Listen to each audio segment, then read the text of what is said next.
demean, humiliate. I even had to wear an eye patch on my good eye to strengthen my bad eye, so that it would cease to wander. It was exercising the muscles of the eye, though the brain had never learned to see. So I still, my vision in my left eye is, I'm legally blind in my left eye. But so yeah, the verbal abuse, the psychological abuse, was almost worse than the beatings, because the beatings were just physical pain, and the physical pain you learn to deal with, you learn to accept it, you learn to deal with it.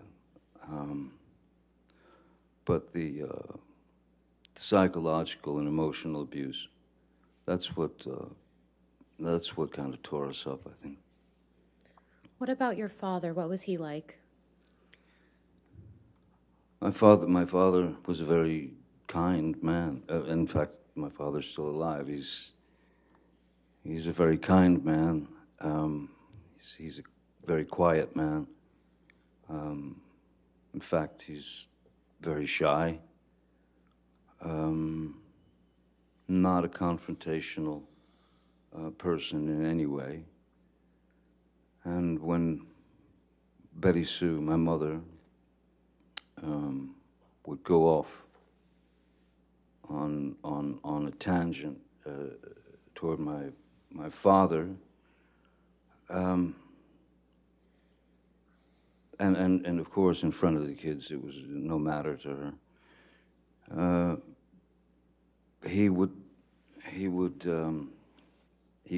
amazingly remained very, very stoic, and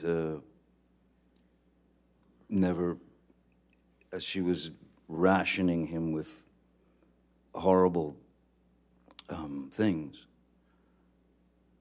he stood there and just looked at her while she delivered the pain, and he swallowed it. He took it. There was never one moment, never a moment when my father lost control and attacked my mother or hit my mother or even said a bad thing to my mother. The things that I witnessed were, there were a couple of times when it got too far,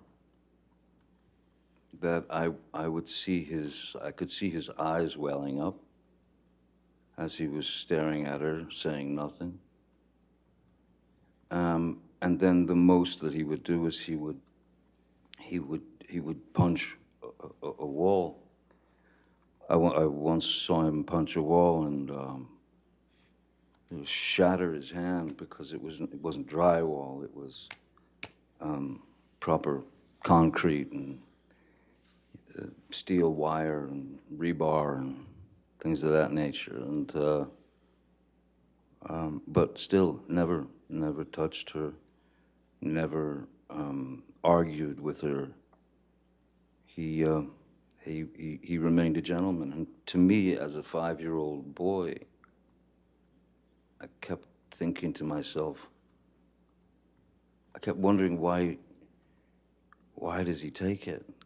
How does he take this? And why doesn't he leave her? But he didn't, you know.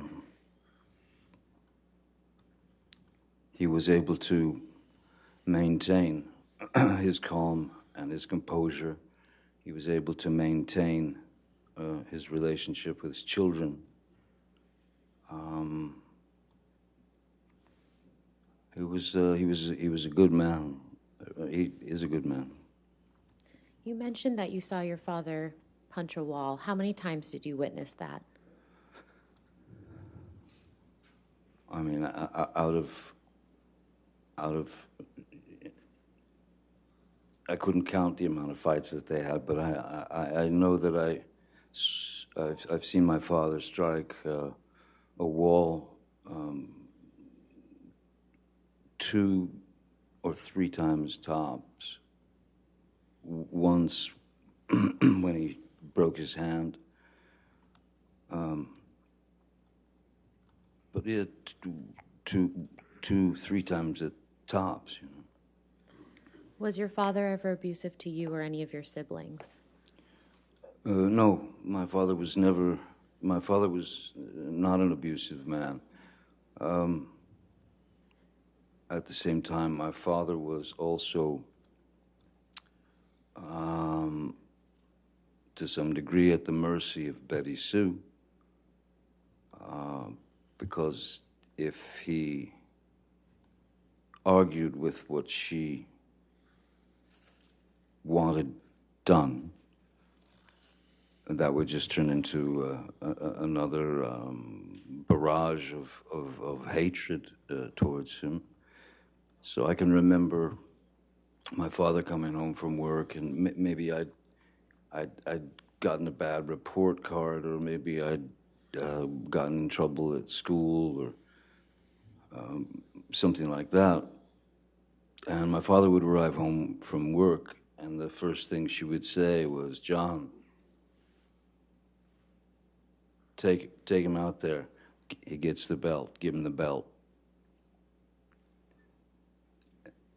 And he wanted to know what it was about, so he'd take me out to the garage, and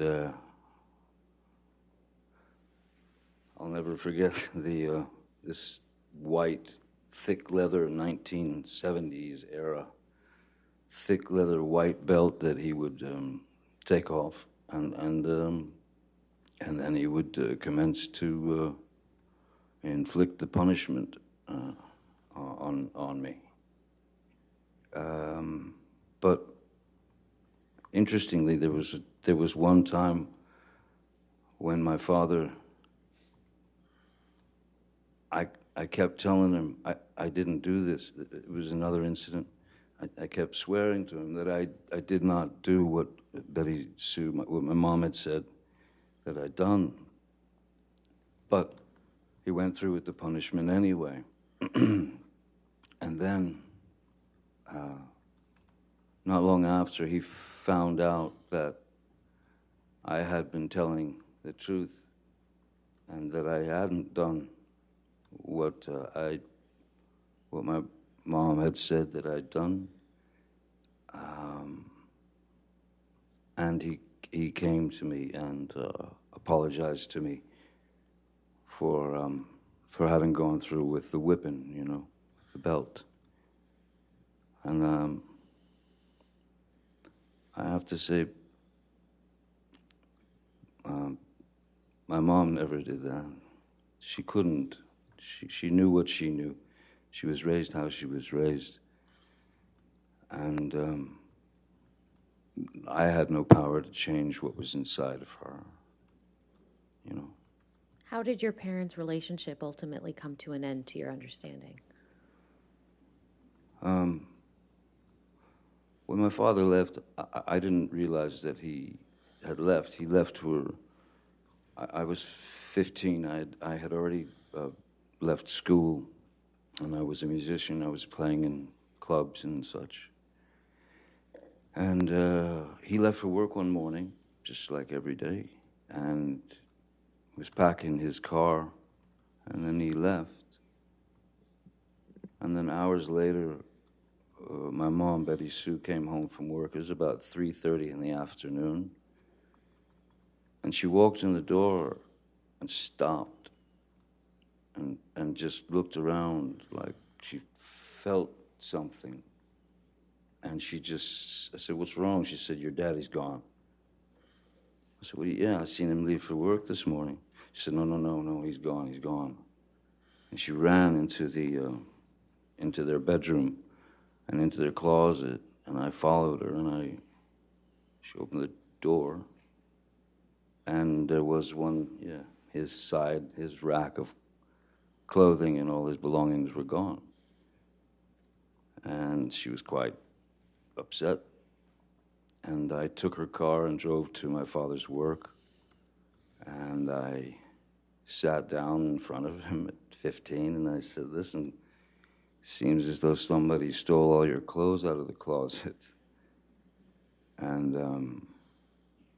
he said, yeah. He said, I'm done. I can't do it anymore. I can't live it anymore. You're the man. You're the man now. And those words didn't quite sit well with me. I didn't feel like I was ready to hear those words. But that's what I got. Then my mom went into a very, very dark place, a very deep, dark depression, as you can imagine. And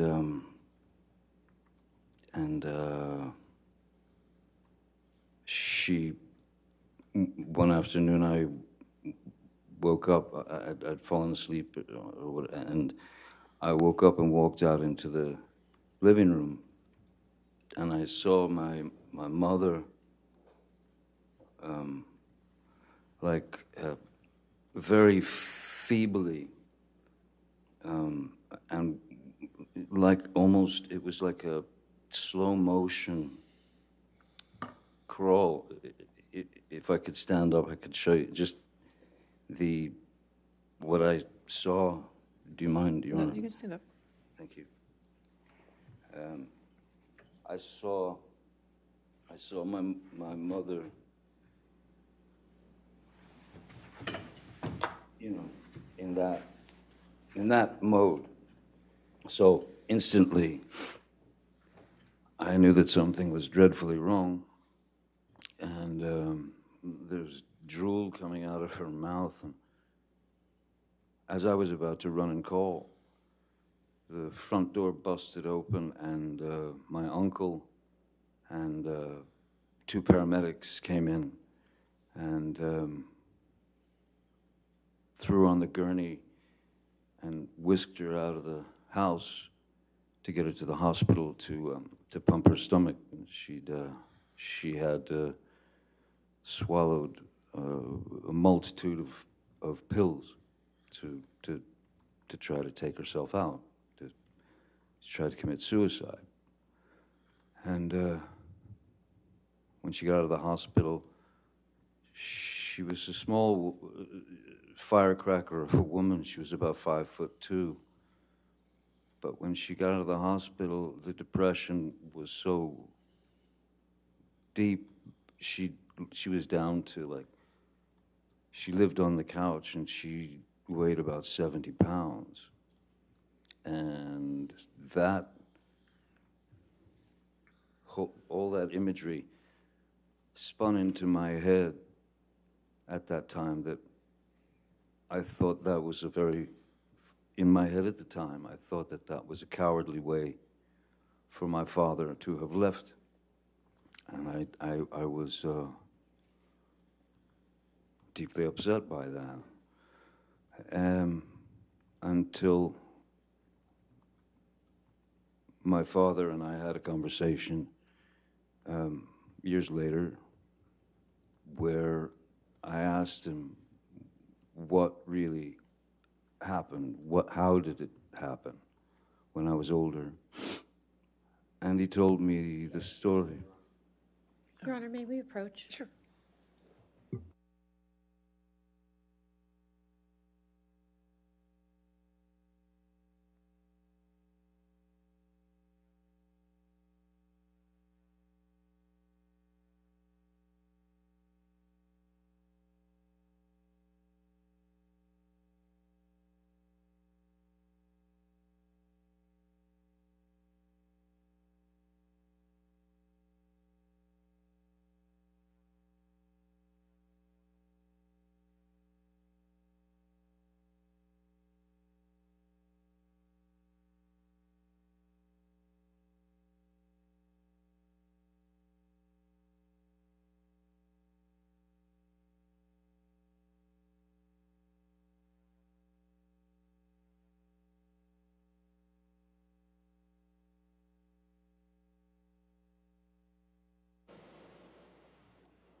Mr. Depp, how did you feel about your father when he left?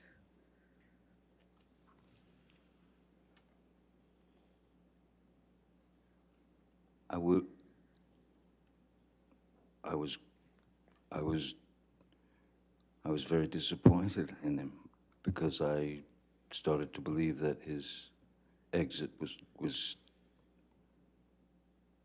sneaky, cowardly. He didn't, when he said goodbye to me, when he left for work that morning, he just said goodbye, goodbye, Bob. And I went, see you later, Pop. That was it. Until I learned the truth from him. And without getting into what your father told you, how has your impression of your father changed now? Objection, relevance. Your Honor, this is just an understanding of his perception of his family. I'll sustain the objection. Next question.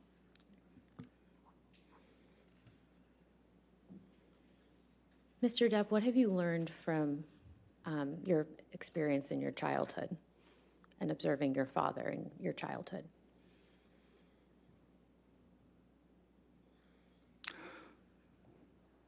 I learned that I was wrong about my first impressions of his exit from the family. Very wrong. And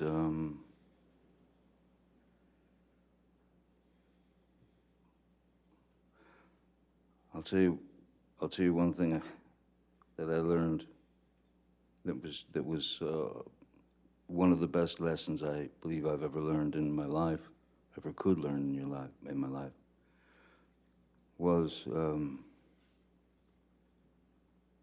based on my experiences as a child and what I'd seen and experienced. I knew exactly how to raise children when my girl Vanessa got pregnant.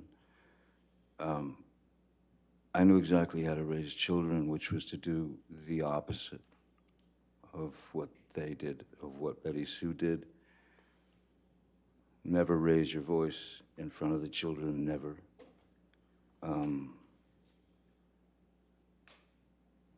Screaming out the word no to them. I never wanted to tell my kids no.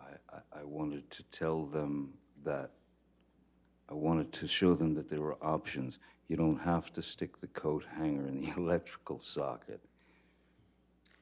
You know, saying no is an abrupt thing, but to talk to them and say, if you understand the repercussions of something, then you won't go there. So maybe think about this as opposed to this. Give this some thought, you know. But that will clearly, that could kill you. So I would ease them away from things of that nature with a more of a conversation as opposed to a flat out, don't you ever do that again, and threats and things of that nature. I did not raise my children that way. Nor did Vanessa. We never raised our voices in front of our children, ever. How do you think your experiences with your parents in your childhood affected your approach to your relationship with Miss Heard? I'm sorry, one more time. How did your experiences observing your parents as a child affect your approach to your relationship with Miss Heard? Well, in the beginning of my relationship with Miss Heard, there was, from what I recall and what I remember, she was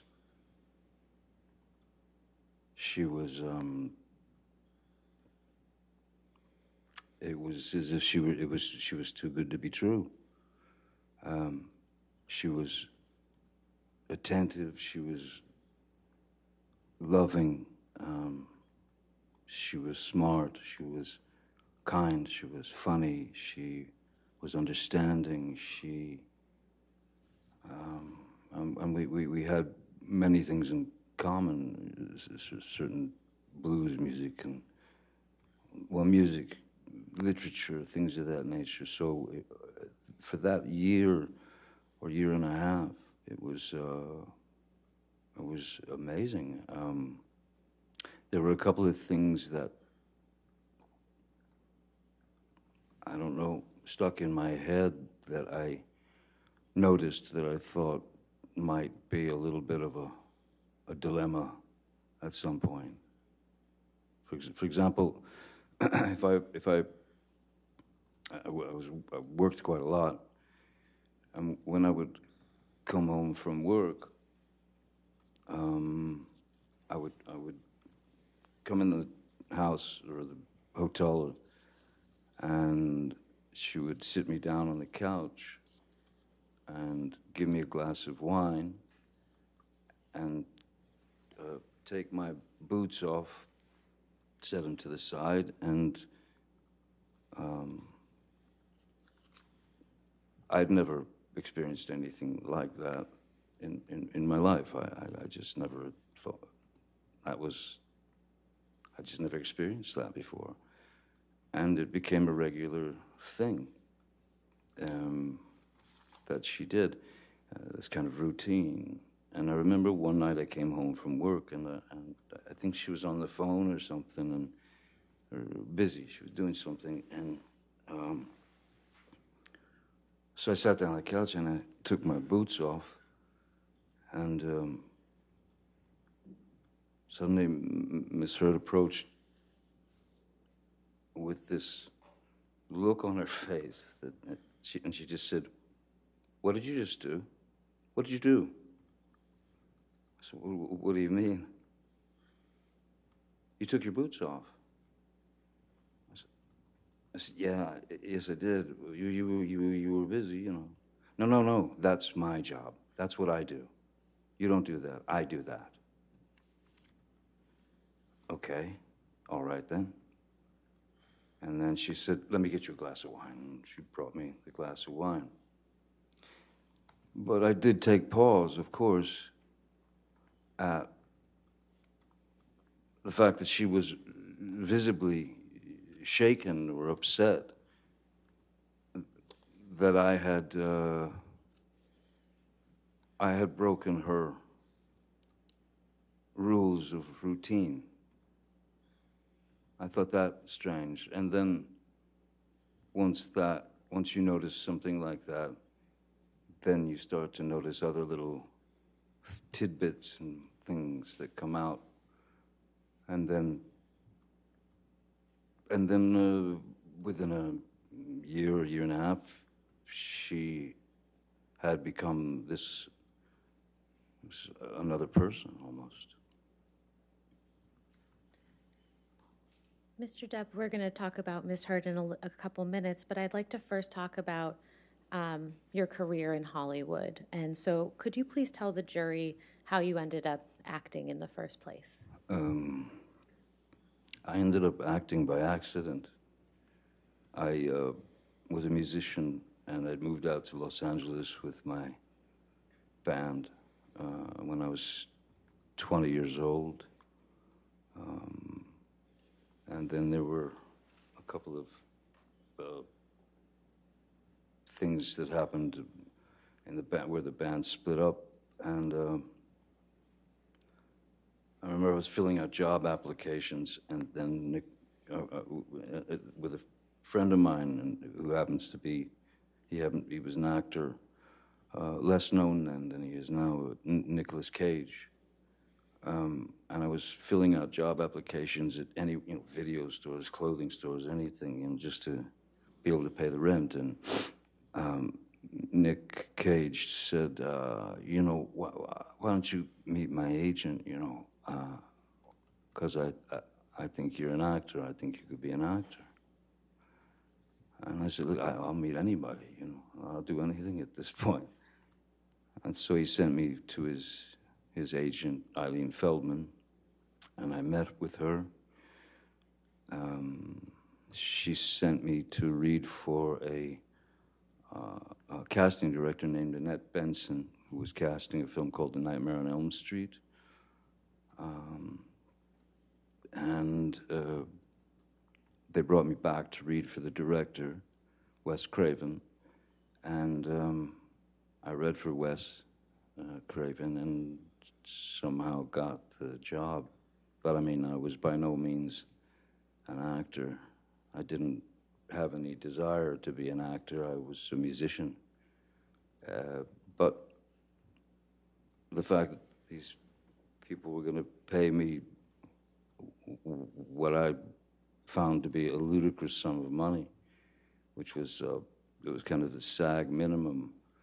It was $1,284 a week, which I mean, you know, I'd never seen that kind of dough before in my life.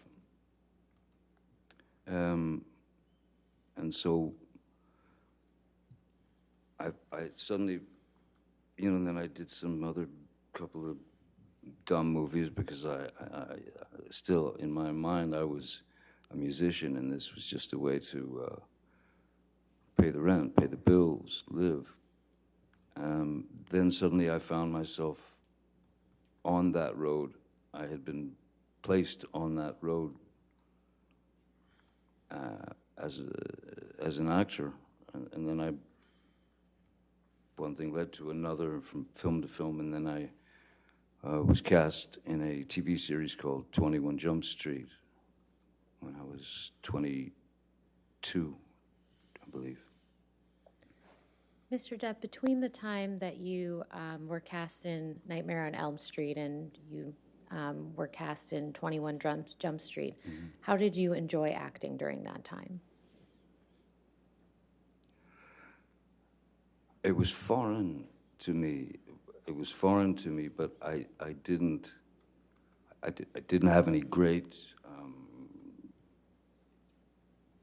ambition to be an actor. I'm a naturally, normally, I've always been quite a shy person. I've always been quite introverted.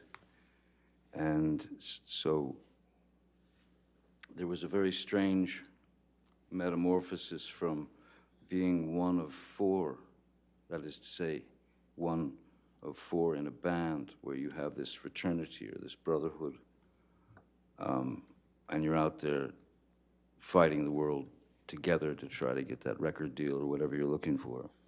And when I got on the series and my life started to change in various ways, that is to say that people started to, you know, you go into a restaurant and you'd see people whispering and pointing and all that. I was very uncomfortable with it. I was very uncomfortable with it, and I didn't like it. Just because I never wanted to be the lead singer and the guy out front and will get all the attention, and I didn't. So suddenly I was on my own, and I was having to deal with this newfound sort of notoriety, and it was odd. It was very odd, and it was. Yeah, it was a very uncomfortable thing. I mean, I don't think it's anything that one can get used to. I'm still not used to it now, and which I'm actually glad that I'm not used to it, because if I were, I don't think I'd be the same person that I am. Mr. Depp, did there come a time when you became passionate about acting? Once I realized that that's the road that I was on, and that any attempt at going back to music would be a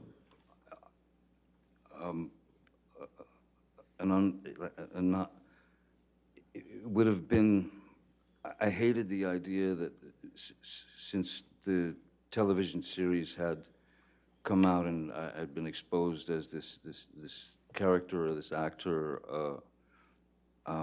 I had to realize in my own mind and heart that there was no going back to music, because I didn't want to, you know, I didn't want to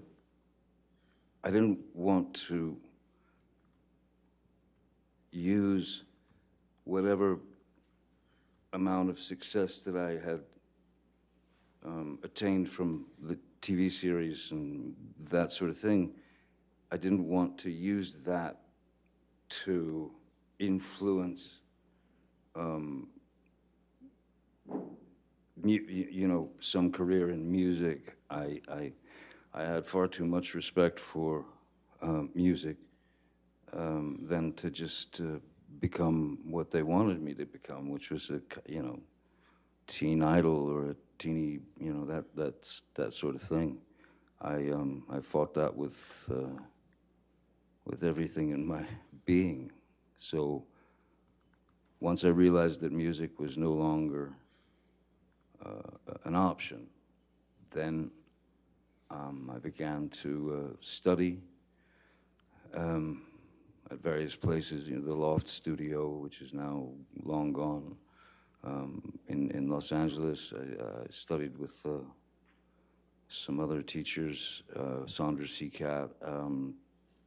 I read all the books that you could read, and all that was great, but you realize that the only way to learn, or the only way to learn how to, it's not act necessarily, the only way to learn how to react and behave, because it's just behavior and it's reaction, was to do it. It's on-the-job training. It's trial by fire. So I did my best to work up my own approach towards a character and such. And what were a couple of the first few projects that you worked on where you were really able to implement that approach? I would say I would say that the first film that I had done that I really took, where I really felt, okay, I've done the work, I know what I need to do. I would say that where I considered myself an actor, I suppose, was when Oliver Stone cast me in Platoon in 1986. How did you come to be cast in Pirates of the Caribbean? Well, that's many years later, but I had been, Disney had offered me a film called Hidalgo, when it was about a man and his horse in the desert and stuff, and I read the screenplay, and I just didn't think it was for me. But I wanted to have a meeting with them because at that point I had a 2-year-old, two and a half year old daughter, and so, or 3, and for 3 years I watched nothing but animated films, cartoons from Tex Avery to Bugs Bunny to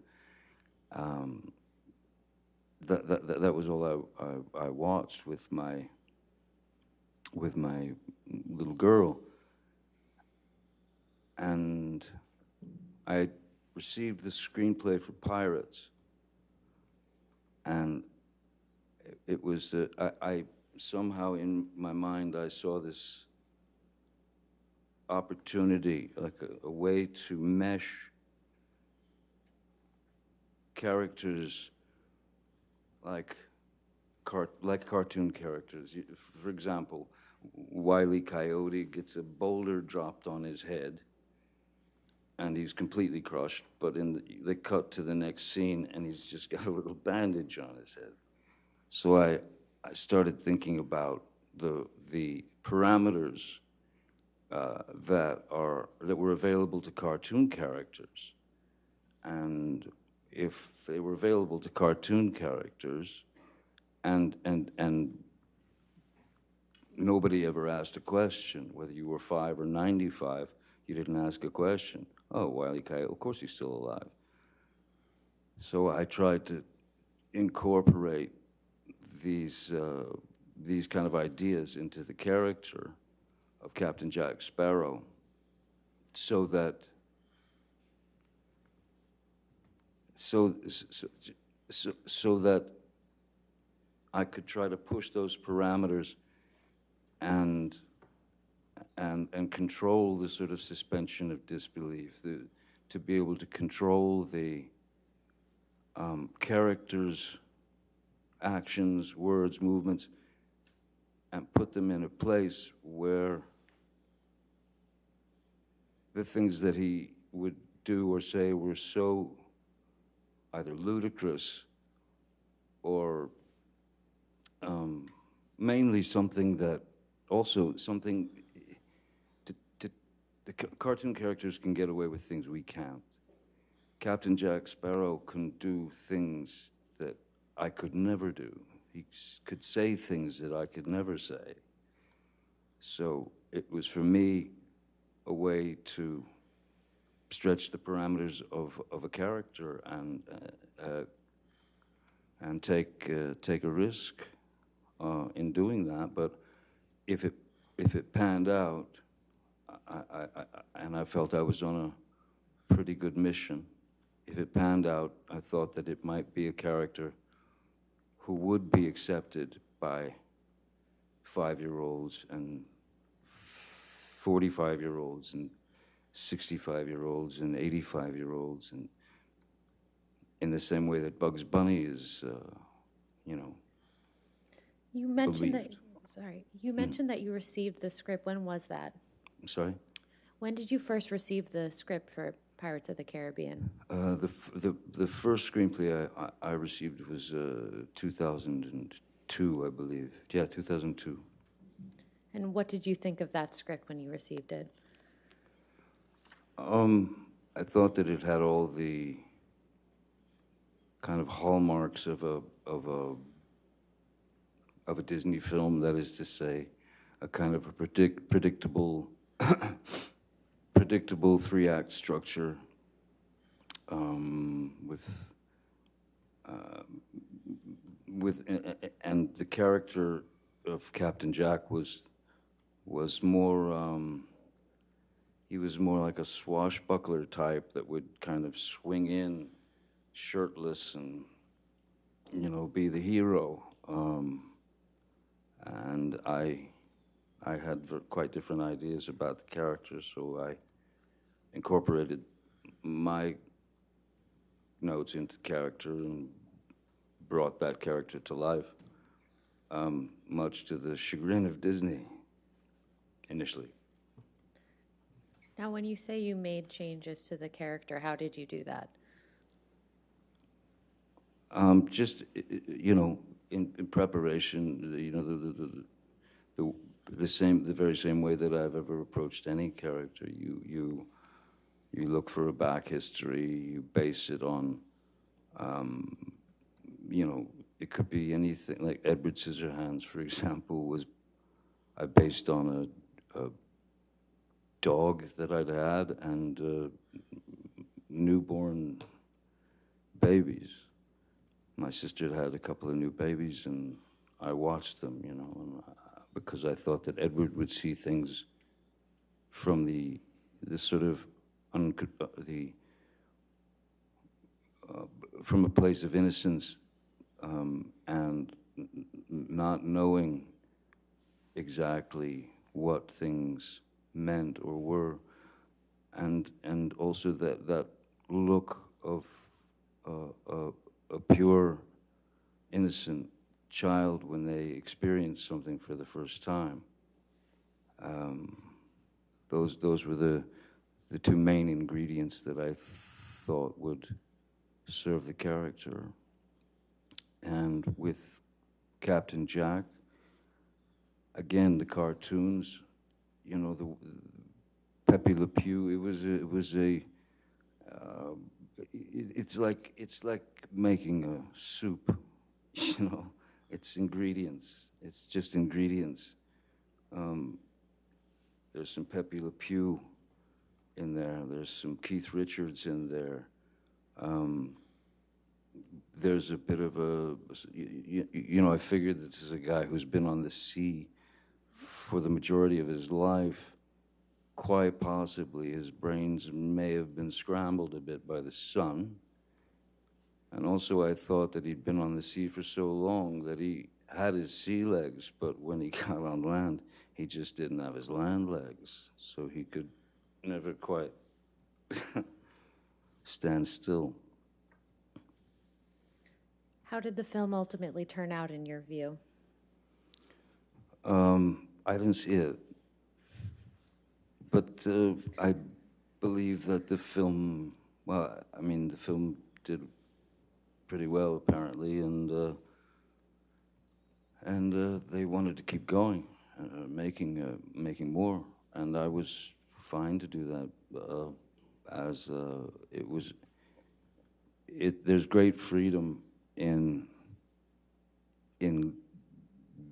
being able to, it's not like you become that person, but if you know that character to the degree that I did, because he was not what the writers wrote, so they really weren't able to write for him. So once you know a character better than the writers, that's when you have to be true to the character and add your words, add the rewrites. I was, yeah, no, I believed in the character wholeheartedly, and the initially the Disney folks were somewhat upset. Now, you mentioned that the film was, to your understanding, a great success. How did your life change after the first Pirates of the Caribbean movie came out? Though I'd been around for many years already, and people knew who I was and all that. After Pirates 1 came out, there was a completely different. It was a completely different way of life was being sort of, you know, my family and I were being plunged into. That is to say, you know, at our house in Los Angeles, you would have people trying to climb the gates to get in to see Captain Jack Sparrow. You would have people trying to bust in the gates dressed as Captain Jack Sparrow. You would have and follow you and your family. So that was the moment when there was no other way but to we had to hire more security guards, and I was certainly worried for my kids' safety. And so then that's when instead of just the one guy, there became several security people, because I wanted to make sure that my kids were safe when they went to school, or when they went to Disneyland, or when they went to the mall or whatever. So yes, more security, and then just getting followed by hordes of paparazzi and things like that. I've had worse jobs, certainly. I can't complain about it. But, yeah, after a while you realize that anonymity has left the building a long time ago. Anonymity's gone. And that's an odd thing to deal with. When you can't just drive down to the diner and get a cup of coffee or something. It's not possible. It turns into something else altogether. So it's, it's acceptance. And of course, there's a bit of sacrifice involved. I can't complain about the work that I've been given. I can't complain about any of that. I have no right to. But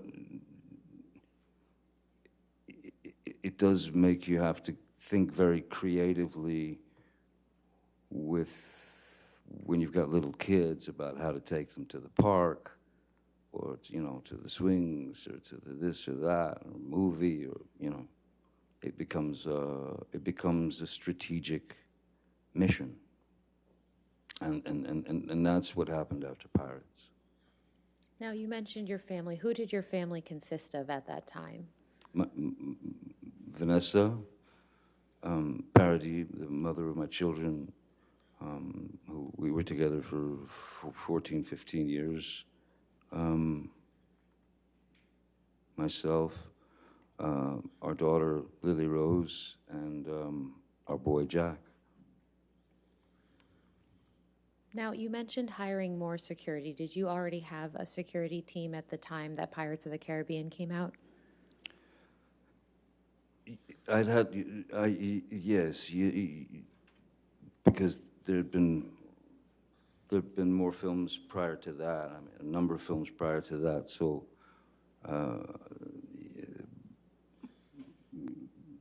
I was recognized and I was known. So, if you wanted to attempt to have any experience that might be normal, you sort of had to have somebody around to get you out of a squirrely situation should it arise. So I had security prior to that for who would travel with myself and my family. But not like, when I was at work. Back then I didn't have security at work so much, not before Pirates. Pirates was really that was the thing that everything, it all turned around. It all just went weird. So how did your security team change after Pirates of the Caribbean came out? Well, like I said, with anything, it become more strategic, and you had to have more guys or gals, because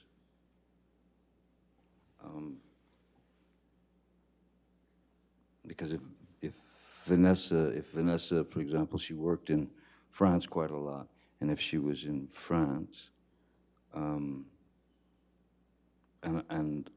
I was in LA with the kiddies, then working, security would basically pick my kids up at school or whatever and bring them home. So that became the routine, driving them to school, bringing them home.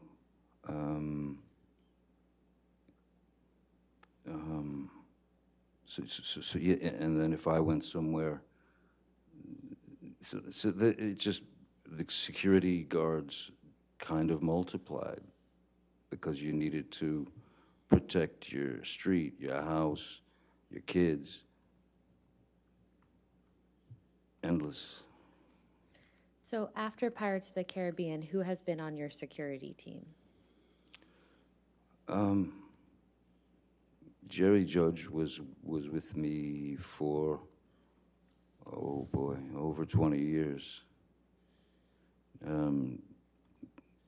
Jerry Judge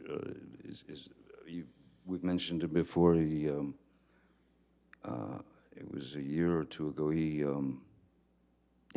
Jerry would go on film sets with me.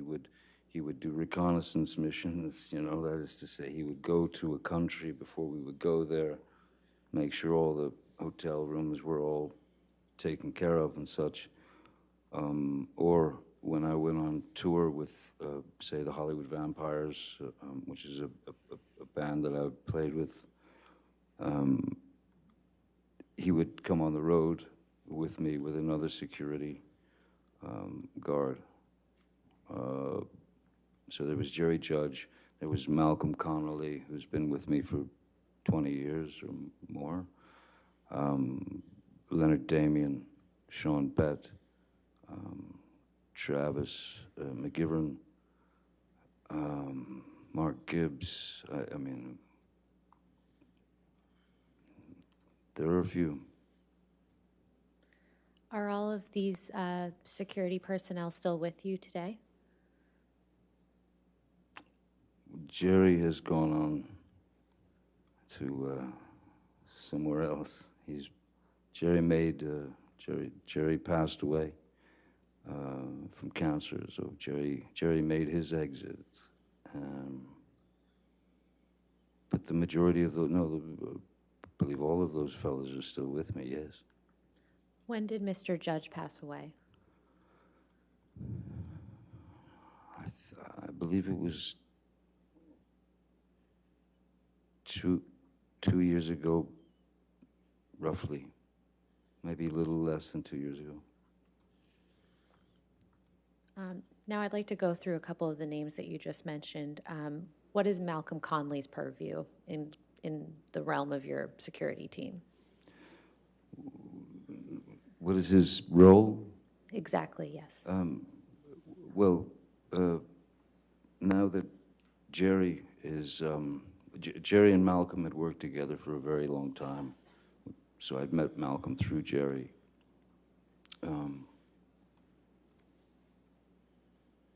After Jerry's passing, Malcolm obviously took over for Jerry, and so he took on extra responsibilities. He would have to make sure that there was someone on the ground wherever we were going that had done their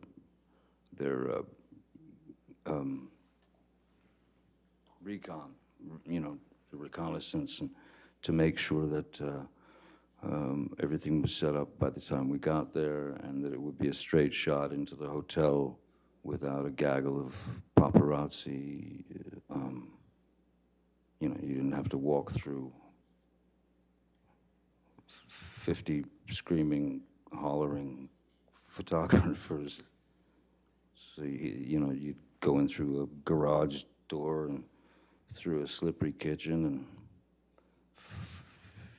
then you were taken to your room, where you stayed. When did Malcolm Conley join your team? Malcolm had joined, I mean, Jerry brought him on, so Malcolm has been with me for over 20 years now. And in those 20 years, how often have you physically been present with Malcolm? With Malcolm? Yes. Endless, countless, all over the world. All over the world, everywhere. Los Angeles, Japan, Serbia, you know, films, tour. Malcolm was my, he when we were on the Vampires tour in Europe, throughout Europe, and Malcolm was on the bus with me. We lived on the bus together, basically. How often is Malcolm in LA with you? It depends if there's or if there was a larger premiere, you know. where,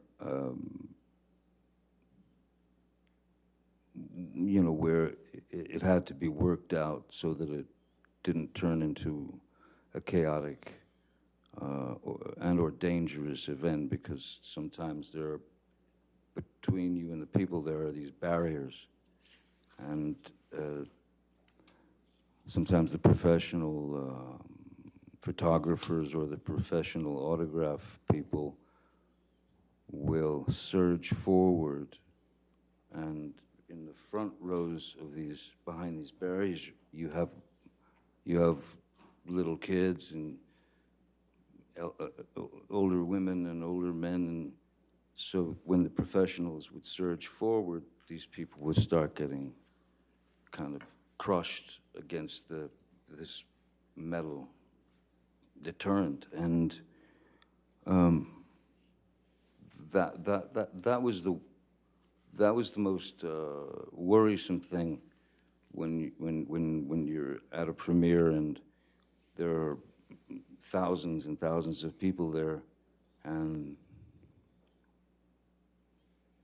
I've always called it running the gauntlet. Essentially, what it is that people are there to say hi and to support the film or the cast or whatever. So I've always gone out and signed for those people. I've always gone out and signed for all or as many as I possibly could. I mean, to the point of sometimes Jerry Judge would literally pick me up off the ground to make me stop signing and take me away.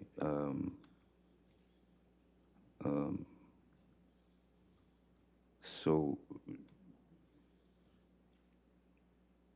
yeah, it was those kind of things. Again, you don't really get used to that, you know. So I forget what the original part of your question was. I got lost in the gauntlet.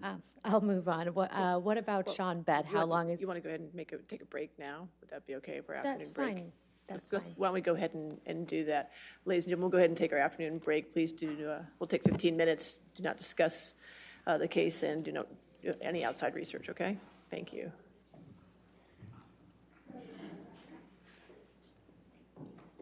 You stay there for a minute.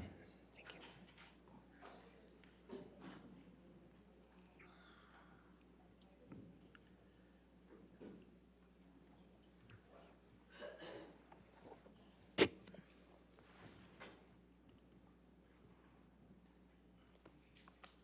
All right. Sir, just a reminder, since you're on the witness stand now, you cannot discuss your testimony with anybody, to include your attorneys, okay? All right, and let's come back, I guess we can come back at 3:35. Is that okay for everybody? Okay, we'll take a recess. Thank you. Thank you.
we ready for the jury?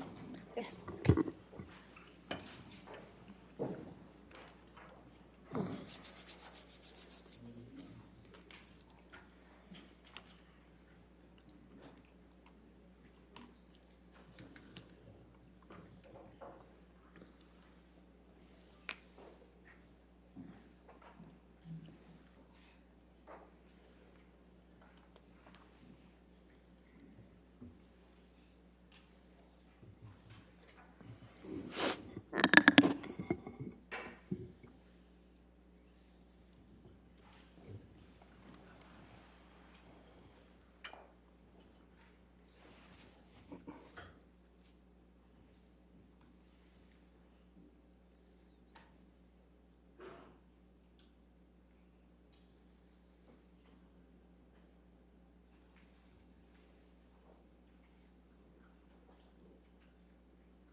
All right. Okay. You can have a seat, sir. All right, your next question.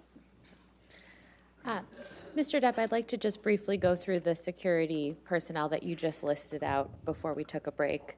How long has Leonard Damien been with you?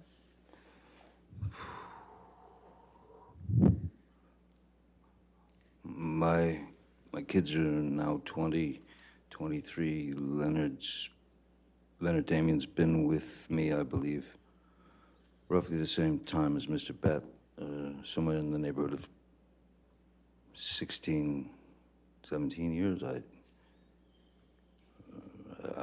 Yeah, I can't be precise, but they were very young. My children were very young when they joined the team, which was really after Pirates was released in 2003, the first. Now, you mentioned your children. What is Mr. Damien's role with respect to your children's security? Excuse me? You mentioned your children Yes. with respect to Leonard Damien. Is his role in connection with your children's security? Yes, very much so. Leonard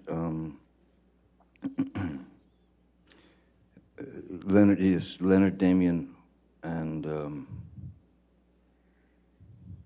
Sean Bett for quite a while were both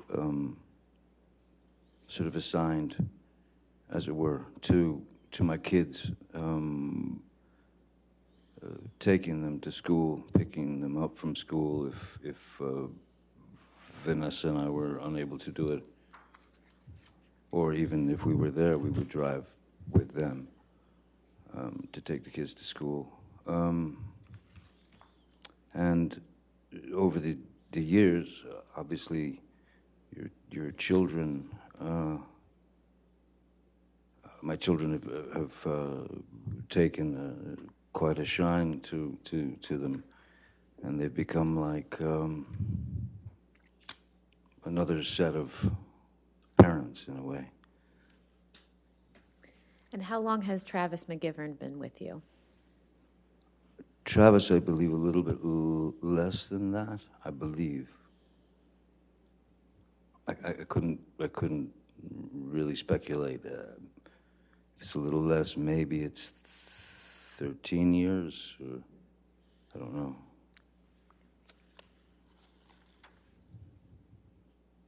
Now, you mentioned that you had to bring on additional security after Pirates of the Caribbean. Yes. How has the fame associated with that franchise affected your personal relationships?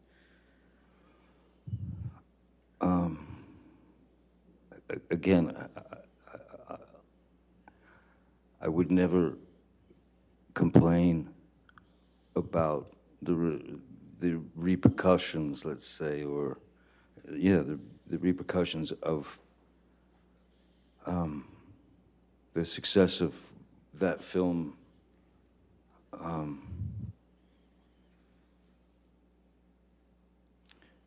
But of course, as I said, there are sacrifices that one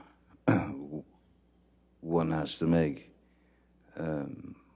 Sacrifices that you're not nearly ready for. just simply when you check into when you go to a town or you go on a press tour or something and you're staying in a hotel, people stay in hotels all the time.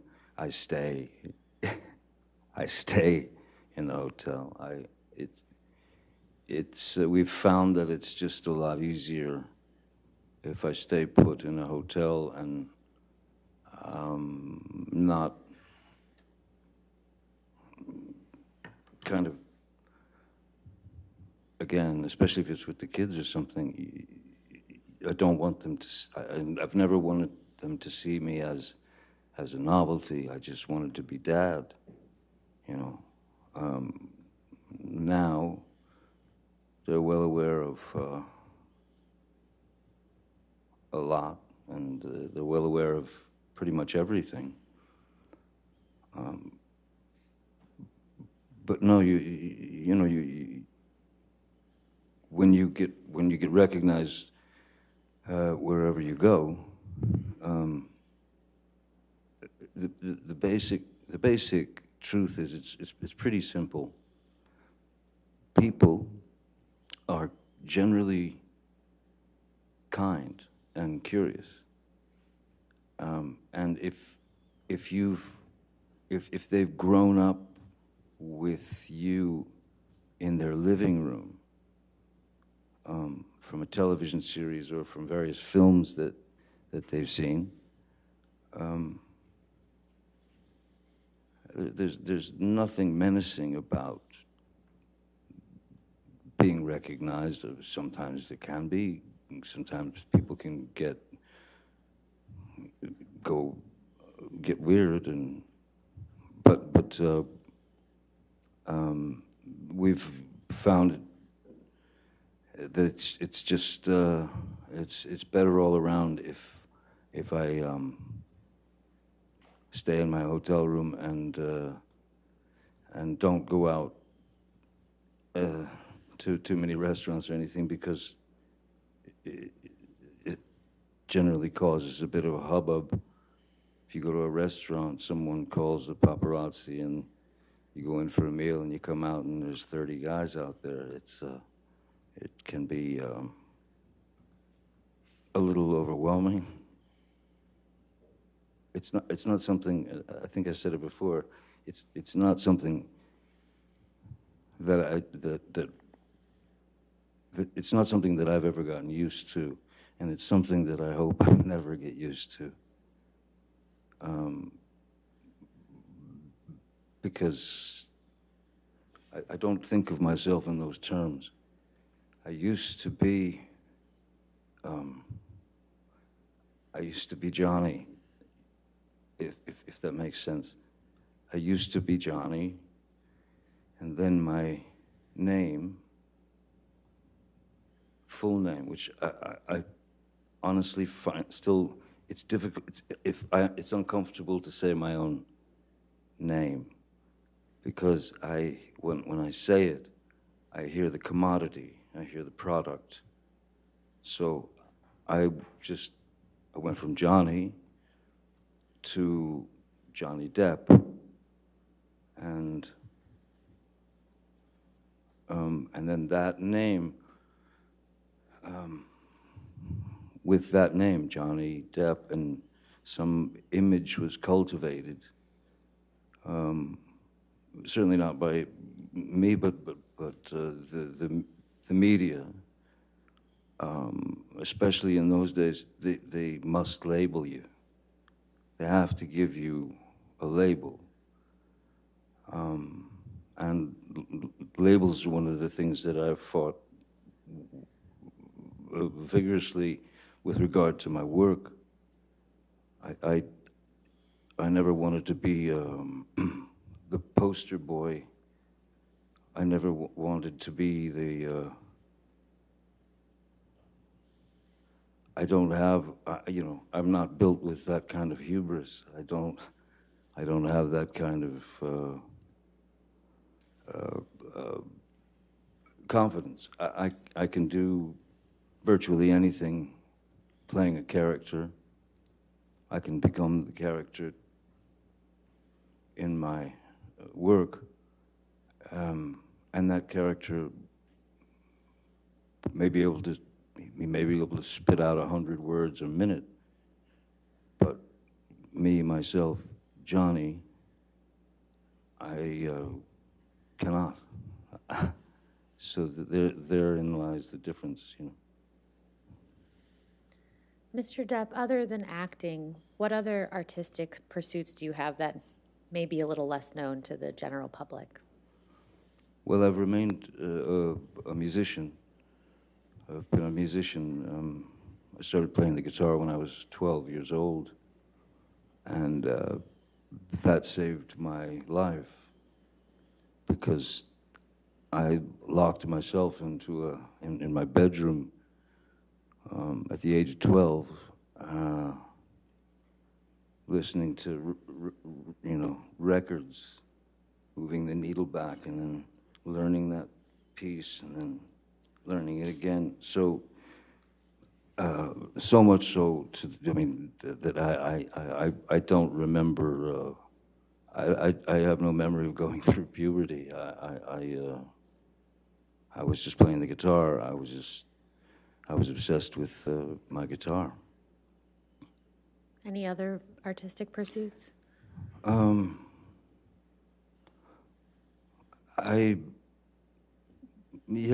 always drawn since I was very small, since I was very little, and always enjoyed drawing, and then began to paint, and so there started learning about painting and trying to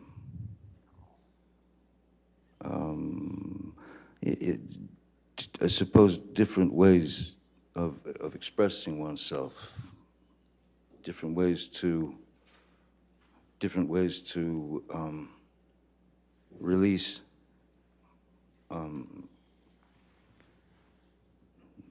the things that are living in your head, whether they be beautiful memories, whether they be horrific memories, whether they be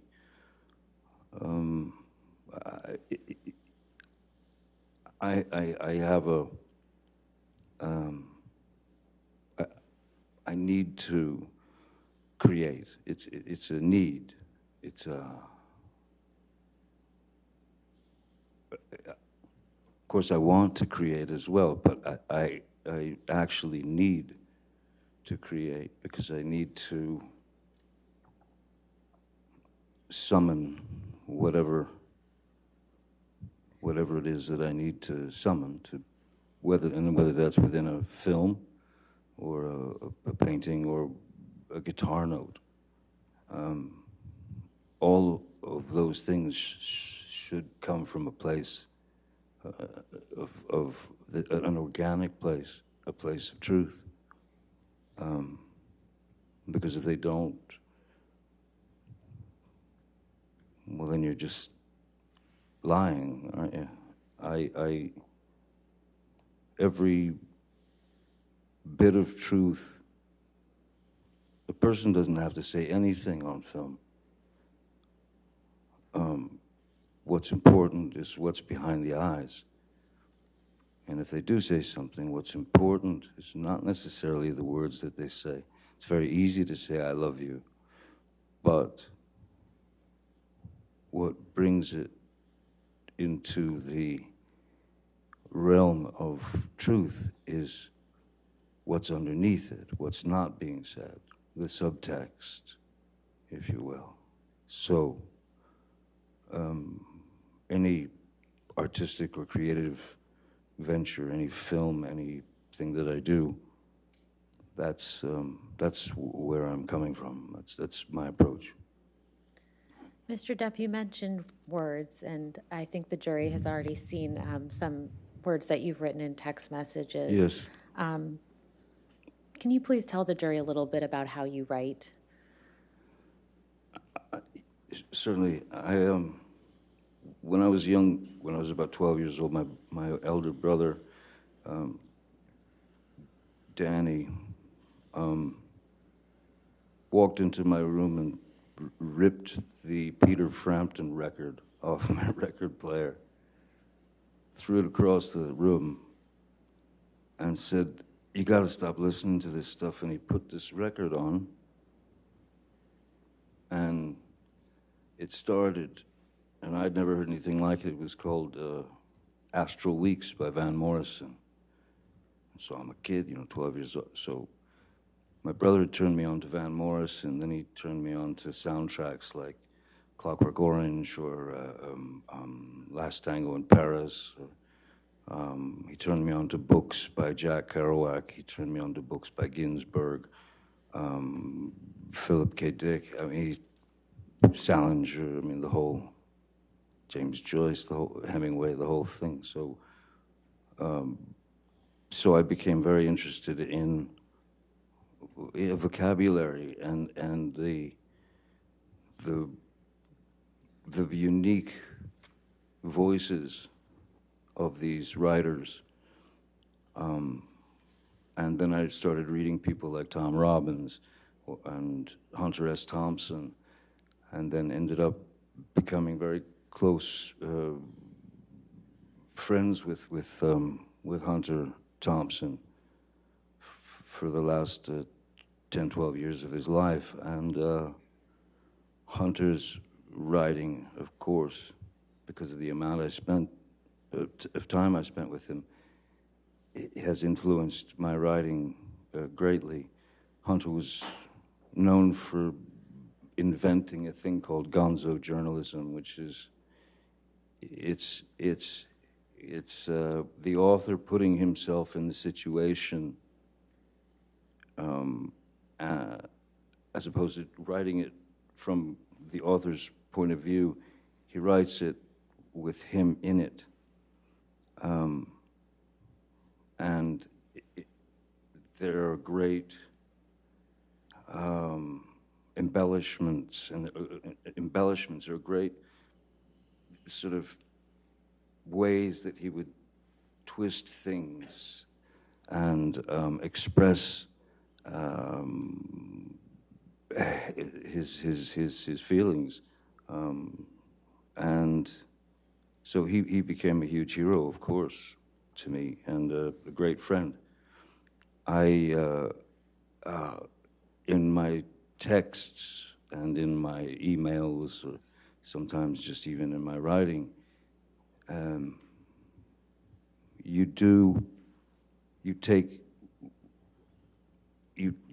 take the subject and you try to express it in your own vernacular, and in that,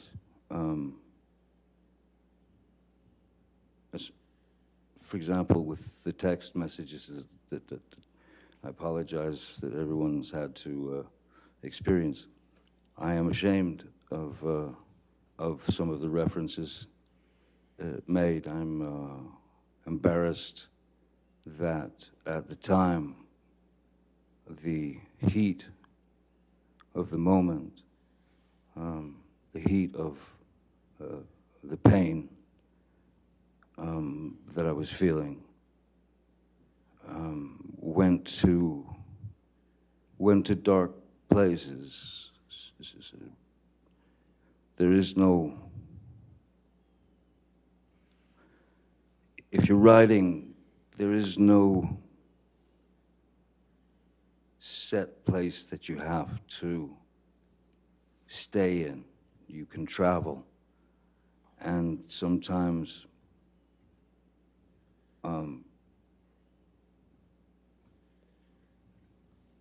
pain has to be dealt with humor, and sometimes very dark humor. I grew up watching Monty Python, so yes, it can tend to get into dark humor. It can tend to get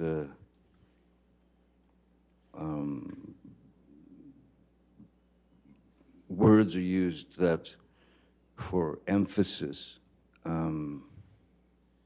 and words are used to express what you're feeling at the time. And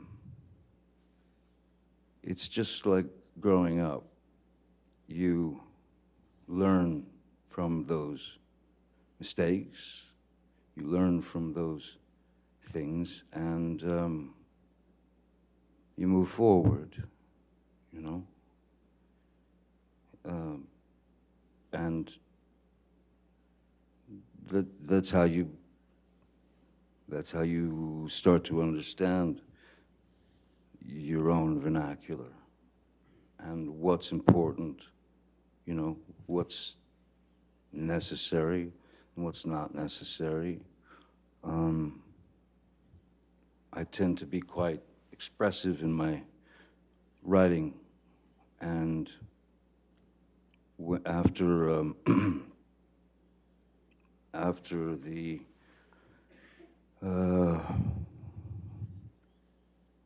the unfortunate words of Ms. Heard,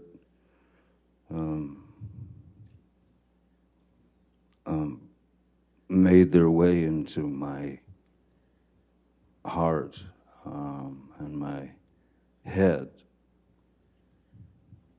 Those are two very opposing things. So you're trying to find the best way to express something to a friend. Sometimes you're exaggerating, you know, something that you've done, just to make it sound, just to make him understand that, you know, I'm on planet question mark here. I don't know what's going on, but I know I'm in this situation, and I know that it cannot continue. Mr. Depp, the jury's heard quite a bit from Ms. Heard's side about your drug and alcohol use, but I'm sure they'd like to hear from you. So could you please just tell them about your history of substance use? Certainly. Again, this goes back to when I was a young boy. Excuse me. At about the age of, I don't know, 4 or 5 years old, I can remember vividly my mom telling me to go get her nerve pills, you know, out of her purse that was hanging on the back of the door. So I'd go get the nerve pills, and I'd bring her the nerve pill. She'd take it, and you know, after a few years, you start to notice, well, you start to think about nerve pills. And then she seemed to calm down after she took those nerve pills. So when I was 11 years old, I wanted to calm down, and I didn't know how to. So I'd bring my mom her nerve pill, I would walk away, and I would take one myself to escape caring so much, feeling so much, to escape the chaotic nature of what we were living through. So that was the beginning when I realized that nerve pills calm the nerves. Pretty young age to do that. I can't say that I'm proud of admitting to that, but I have to say that I knew not what else to do. I knew nothing else that I could do. So as we were all growing up, there was always those kids who would say, let's party. Let's go party. I want to party. I've never used the word party in my life. I've never taken any substance for a party. I have taken these substances over the years, on and off, to numb myself of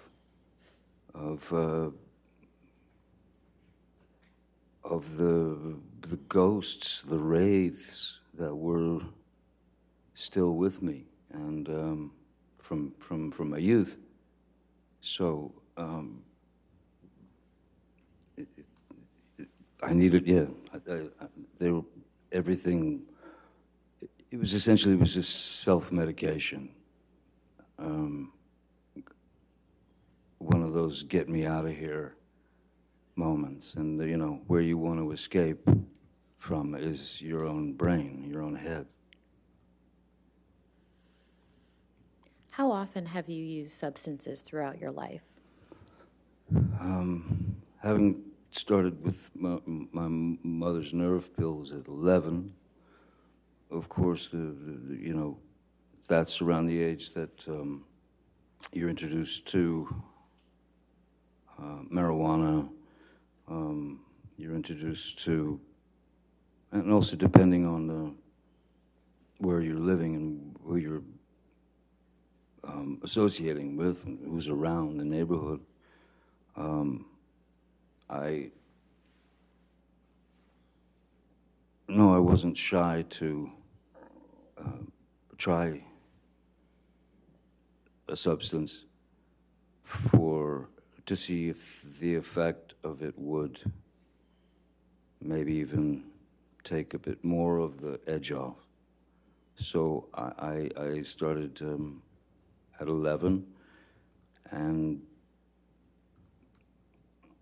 I mean, I even mentioned this in an interview in TV Guide, if anyone remembers TV Guide, in 1989, where I was asked by the journalist why I believed that kids who were watching the show, 21 Jump Street, about police officers in school as undercover cops, but as students, I was asked why these kids or whoever should believe me or trust me or listen to me, and I said, look, I could, because I've experienced it, and I can tell them that there is no future in it, that there's nothing but a kind of a postponing of the inevitable. That one day you're going to have to face those feelings. One day you will meet those, let's call them demons from your youth. So I was straight up, open and honest at that time in a very, I mean, TV Guide was it was right at the register when you checked out at the grocery store. It was like the most popular thing, and it was a very straight little magazine. But I told them I'd pretty much done all the drugs that I was aware of by the time I was 15 years old, and which was true. Now, that doesn't mean to say that I continued into that, you know, forest of possibilities with regard to substances. I wasn't dropping acid every 5 minutes. I wasn't There were many years that I didn't touch a substance and no drugs. There were many years that I didn't have a drink. So as I said, it's never been for the sort of party effect. It's been for trying to numb the things inside that have that can plague someone's who's experienced trauma. But the characterization of the characterization of my substance, quote unquote, substance abuse that's been delivered by Ms. Heard is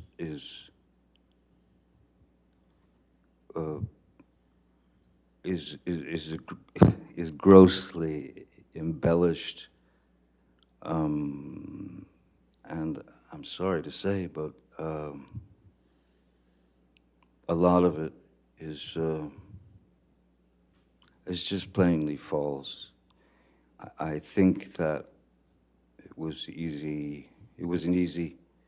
I think it was an easy target for her to hit, because once you've trusted somebody for a certain amount of years and you've told them all the secrets of your life, that information then, of course, can be used against you, especially if it's taken to a point that is teetering on impossible, and teeters over impossible, in fact, at times. It's so, I am not some maniac who needs to be high or loaded all the time. In fact,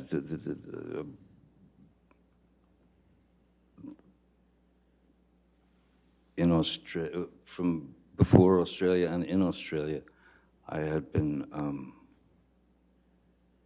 off of alcohol for, I believe it was about 18 months. Mr. Depp, you've mentioned some periods of sobriety throughout your life. How many would you estimate you've had? Quite a number. You know, on various films, you see. I suppose, I guess maybe by example, if anyone's, well, if you're familiar with Hunter Thompson's book, Fear and Loathing in Las Vegas, which I was lucky enough to make into a film with Terry Gilliam. The film calls for myself and my attorney to be absolutely blotto out of our heads constantly throughout the film. And most people just assume that, well, they just got wasted and they filmed them. There would have been no way you couldn't act that. You couldn't make that film with two actors who were loaded. There would be no way. And then to the other extreme, Donnie Brasco, a film that I made about an FBI agent. I had to go into a training regime where I had to eat 5 meals a day, drink 5 shakes a day, you know, these protein shakes per day, work out 3 to 4 hours a day because I had to gain 20 to 30 pounds of muscle. There was certainly no abuse of substances then. There's been no abuse of substances on film sets. There have been there's been no moments where I would have been considered out of control. Never. In fact, it's not been mentioned. I'm sure they don't want to mention it, but I remember that because when I was with Ms. Heard and her friends, and we were all drinking wine, and I smoking marijuana, they used to tease me because of what they said was a ludicrous tolerance, because I never appeared loaded or high or any of that.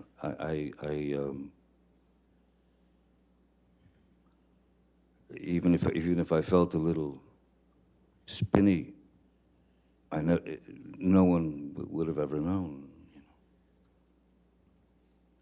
Mr. Depp, is there any substance that you've ever been addicted to? Yes. And what is that? Roxycodone, or Roxycontin, which is it's an opiate. It's I think oxycodone has the opiate and then some pain, like paracetamol or something, and then the Roxys are just the opiate, as far as I remember. And when I was working on Pirates 4, and there was a scene in which I had to grab this large gold and red, stately gilt chair, pick it up and throw it, chuck it out this big giant window. And so I did it, and as I swung around to throw the chair out the window, I felt this immediate electricity from the bottom of my spine down my left leg, and it was like an electricity that burned. So I had obviously it was sciatica, so I had obviously pinched something, done something. So I saw a chiropractor or a kine or whatever. I saw chiropractors, and to no avail. Then I saw a doctor, and the only pain medication that she recommended and prescribed to me was Roxycodone. And there was a part of me that was a little bit worried, just in the sense that I know I've witnessed friends and people over the years who've had problems with heroin, and I didn't want to get bit by that snake. And I started taking the Roxys, and I was bit by the snake. And then before you know it, that monkey is on your back to stay. And it's not like you take those pills to get high. You take them to, once the addiction has grabbed hold of you. you're not taking those pills to get high. You're taking those pills to get well, or to get better. Because if you're without the pill, your body will start to go into various you'll withdrawals, and so I was on the Roxy's for a number of years, 4 or 5 years, I think, maybe more. I don't know, but the key was that if you take 2, you will be what they call on the nod. You will be that. You will just drop into sleep.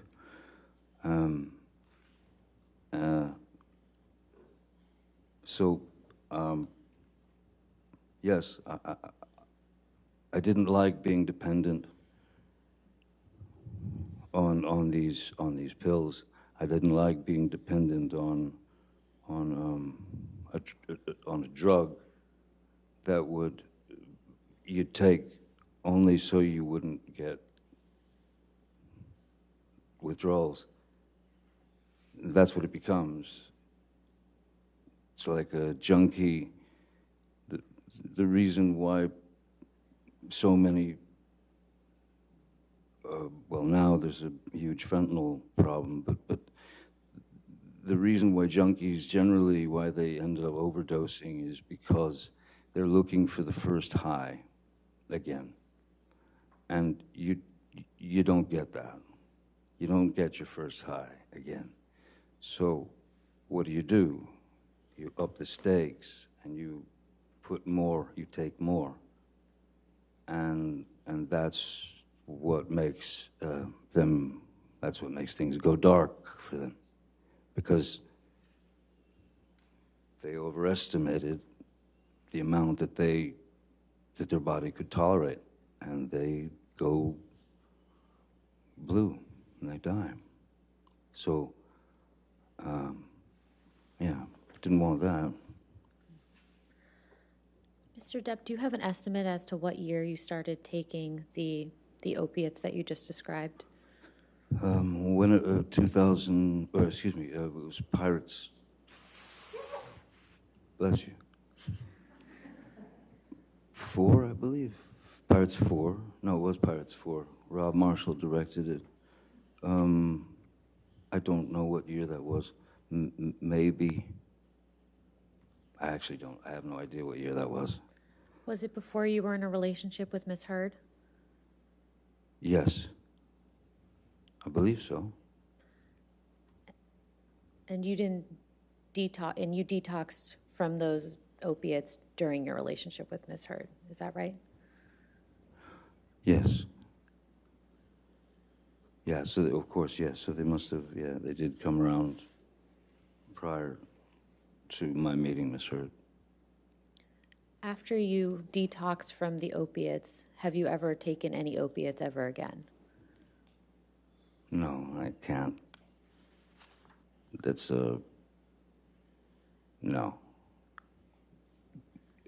Once you've been bit, you'll be bit again. So no, even with my finger, I think that it was like Motrin 800, but no opiates. No, I have not taken an opiate since, and I won't unless I plan on going through the hell of the pure horror of detoxing, of coming off those drugs. No. Mr. Depp, I'd like to now turn to your relationship with Miss Heard. Can you please tell the jury how you met Miss Heard?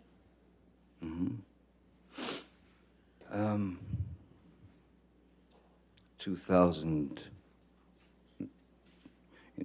in around 2008, Hunter Thompson and I were going through some of his manuscripts of his books that have been published, and then I found this manuscript in one of his boxes, and it was called The Rum Diary, and I had heard about it, and I knew it was what they called his long-lost novel, in fact, the only novel he ever wrote. And I showed it to him, and Hunter was shocked. Oh my God, that's where it is, you know. And so he said, read me some. So I started reading this to him, and he said, this is a movie, you know. We must produce this together. And, you know, he got all excited about the idea of doing that. So we went right into it. And we started to set up meetings to get money, financing to develop the project. And we finally ended up getting the money to develop the project and to make the film. Hunter, from his own dilemmas in his life, committed suicide, but having had long talks with him, I knew every angle of the book, but I knew every angle of the film that he wanted, which was going to be a bit different than the book.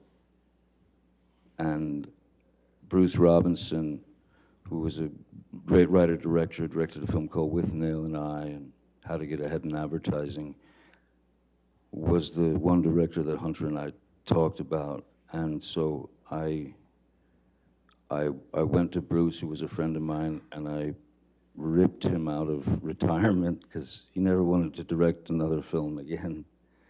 I pulled him out of retirement after 27 years, and he agreed to write the screenplay and direct the film.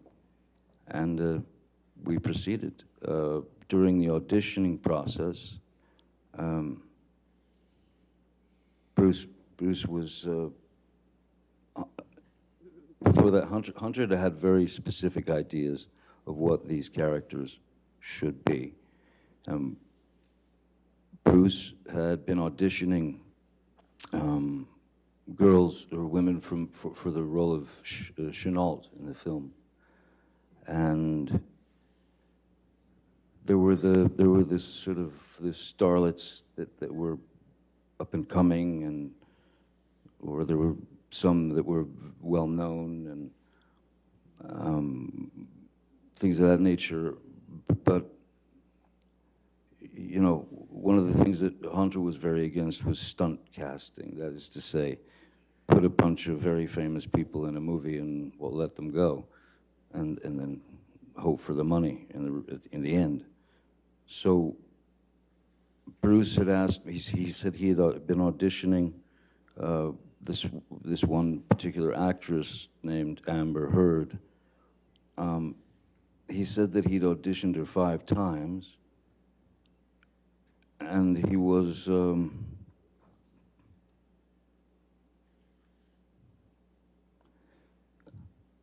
he wasn't sure about her capabilities as an actress with regard to the film and the character and taking direction and that sort of thing. So he asked me if I would read with her for the film, and I had already met a number of actresses and things. And so what I said to Mr. Robinson is, I said, Bruce, I don't. If you've auditioned her 5 times, you've seen the best and the worst, I suppose. So me putting her, this girl, in an uncomfortable situation, you know, saying, hey, all right, let's read this, I think it's a far better idea that we just meet so that I can see how she behaves, see how she reacts, because that's really all it is, reaction, behavior, and you don't have to push anything else, you know. So they made an appointment. She came to my office. I took one look at her and I thought, yeah, that's the Chenault that Hunter wants. That's the one. I thought, yeah, she could definitely kill me. That's what Hunter wants. And so we spoke, and she was sweet as pie, pleasant, again, you know, intelligent, literate, very good taste. And I felt like what I felt and what I told Bruce was, look, when you put someone in a situation that they're obviously going to feel under pressure, it's not the best way to really know what they're capable of. And I made suggestions such as, and which I ended up making to Ms. Heard. I made suggestions of films that might give her some insight into what we were looking for in terms of the film. Which is to say, I gave her films like To Have and Have Not, and things of that nature, because I wanted to. There was something very important that I felt she needed to know about stillness, as opposed to, you know, going broad or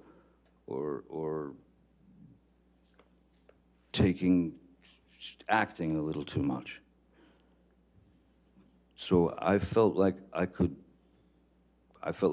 be a bit of a traffic cop in that sense, so that, because if we could connect, then it could work, as long as there was truth in her eyes, and as long as there was truth coming out of her dialogue, you know, then it's all in the editing. So I felt that I could help her with that idea of stillness, and so that's when I first met Miss Heard. How would you describe your interactions with Ms. Heard when you worked together on the Rum Diary? Initially, well, yeah, no, mostly very few interactions.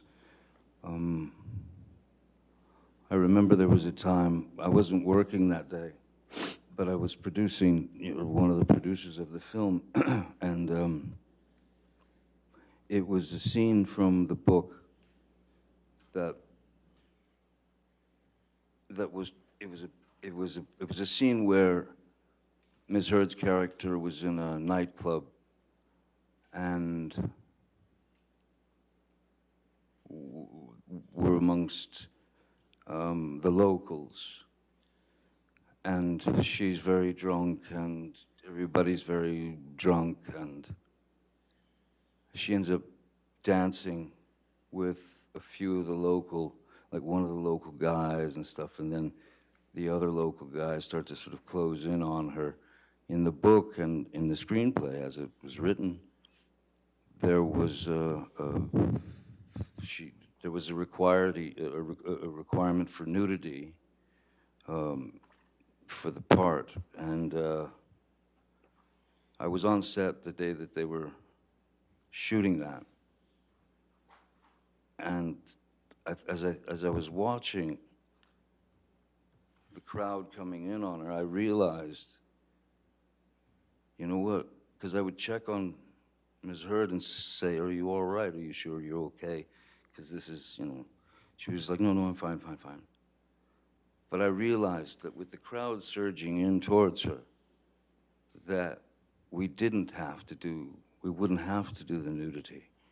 Because if she took her shirt off and she had a red bra on and a skirt, then if she had a red bra in her hand, when the crowd surged in on her, all she had to do was lift the red bra up out of the crowd, and there's no nudity, but it's certainly implied, because then the character disappears for a few days, and she's quite a wreck when she comes back because bad things have happened to her. So I remember telling Ms. Hurd, hey, you don't have to take your clothes off. You don't have to take your top off. You don't have to, everything's cool. And she was appreciative.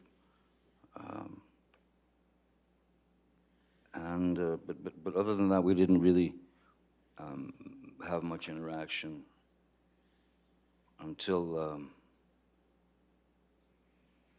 there was a scene where I'm taking a shower, and then she comes into the room and she opens the shower, and we kiss. And that moment was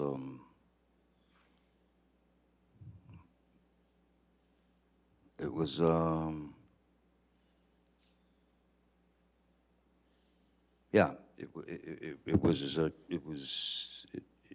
felt like something. It felt like something that I shouldn't be feeling, because she had her wife, and even though it was a scene, and she had her wife, and I had Vanessa and kiddies, and yeah. When would you say your romantic relationship with Miss Hurd actually began, if not in that moment? Well, I think there was something in the kiss in the shower that was very real. So that day after work, Miss Hurd had come to my trailer, and I was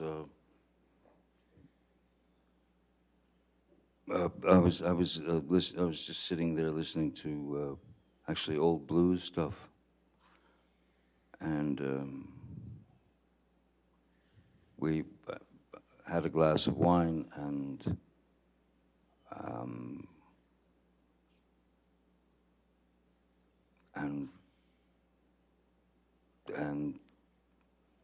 we kissed.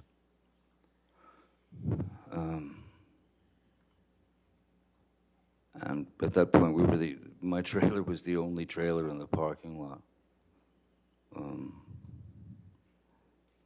She had a mind to stay in the trailer there for a while with me, and I didn't think that was a very good idea on any level, especially since there were about 9 Teamsters waiting to move the trailer.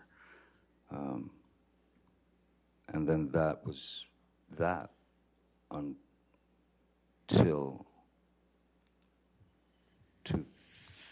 whenever we did the first day of the press junket for the Rum Diary in Los Angeles 2 years later, and she had broken up, I believe, with her wife, and my for lack of my wife, we weren't married, but she was, of course, my wife, Vanessa. We had some not so great situations, you know. She wanted, she was stuck in America. She wanted to go back to France. She wanted to have her life back. She's a well-known singer there.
That she really was infatuated with, that she really loved this dress that she wore in the film. And so I went to Colleen Atwood, the costume designer, and to Bruce, and I said, do you think we can snag this white dress and send it to Amber, you know, after she'd wrapped, because she loved the thing.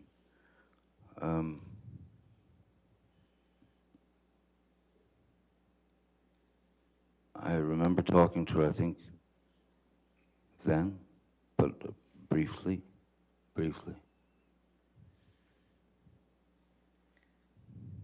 What did you like about Miss Heard when you first started your romantic relationship? She seemed to be. She seemed to be the.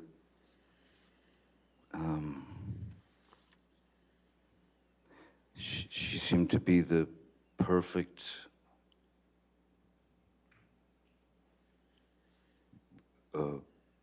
partner, in a sense, in my head and for me, because she, as I said, she seemed to be very knowledgeable about old obscure blues music that I listened to and really liked. She was literate. She was sweet, funny, nice, all those things, you know. And she was, and from the beginning of our relationship at that time, for a good year and a half, she was wonderful. And then things just started to change, or things started to reveal themselves. That's, I think, is a better way to put it. You mentioned earlier in your testimony that Miss Heard would take off your boots when you would get home from work. What other types of behaviors did you observe in Miss Heard early in the relationship?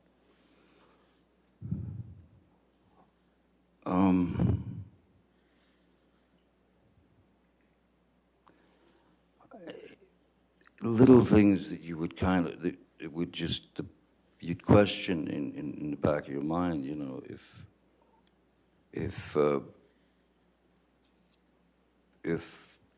she wanted to go to bed,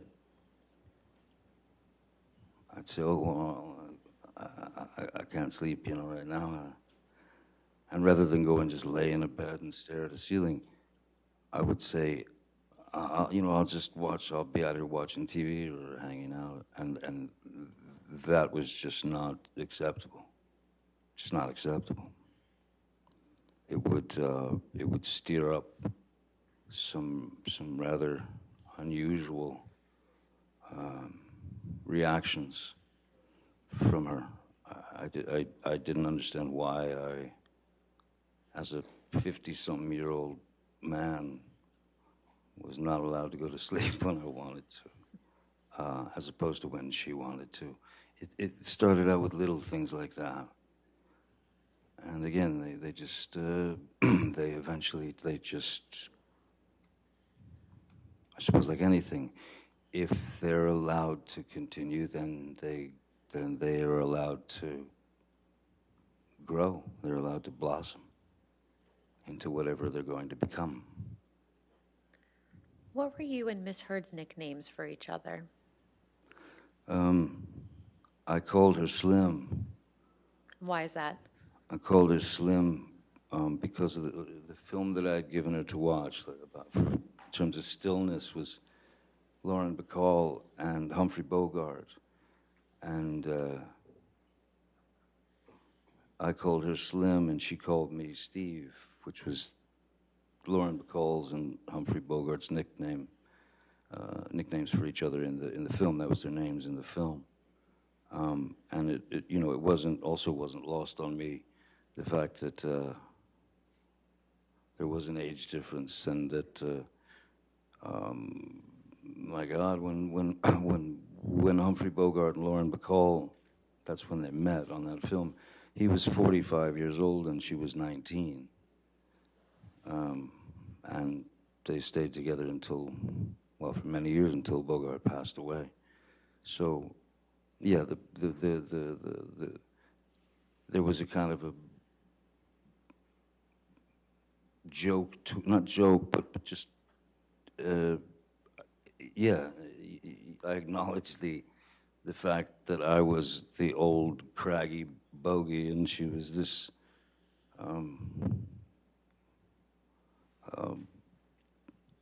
beautiful creature, just this stunning creature.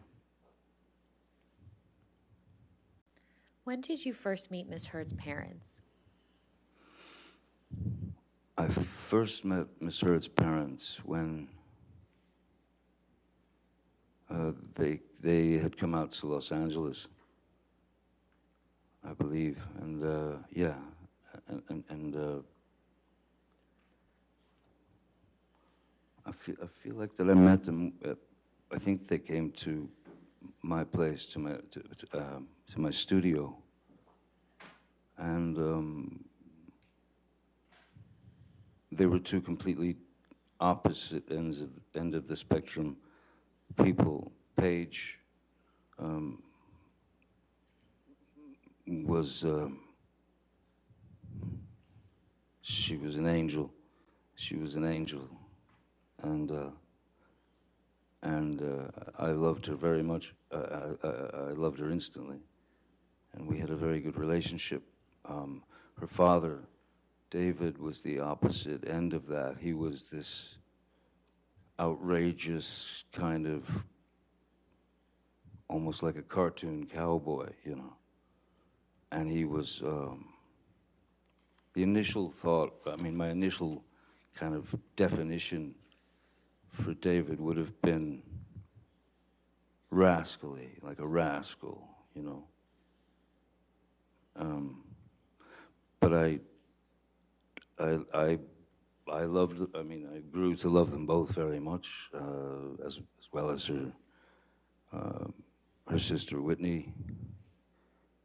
And yes, it felt like I had been welcomed into some sort of family. I had been accepted into this family, and those relationships stayed solid until just a bit after we'd separated.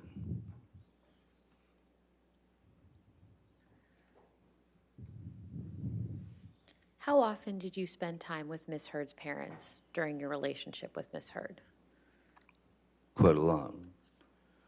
Whether I used to have a boat, and we would take her parents, her family, and we'd go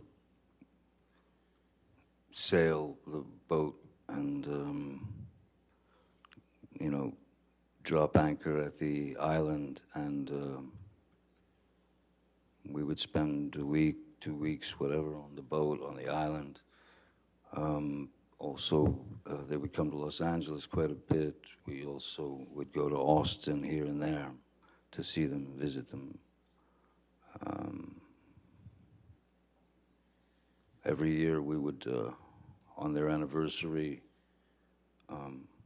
I had a friend of mine who had a restaurant in Austin, like a very good restaurant in Austin, and I'd call him up and basically set it up so that every year on their anniversary they could just go there, and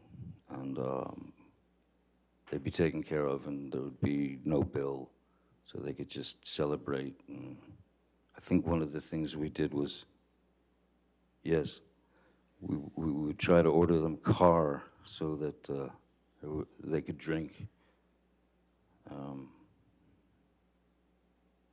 No, I was very fond of them, very fond of them.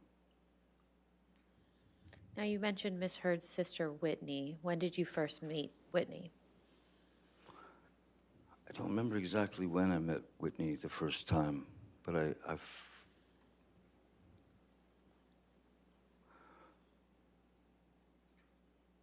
felt when I first met Whitney, there was something in what I saw of Whitney that was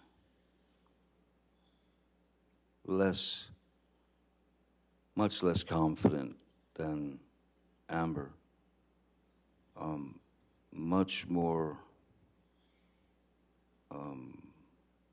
revealing of insecurities. Objection, Your Honor, just foundation. What he All right. saw in Whitney. I think if you could answer the question. Okay. You want to ask the question again? That's fine. We can move on. Okay, that's fine. How would you describe your relationship with Whitney?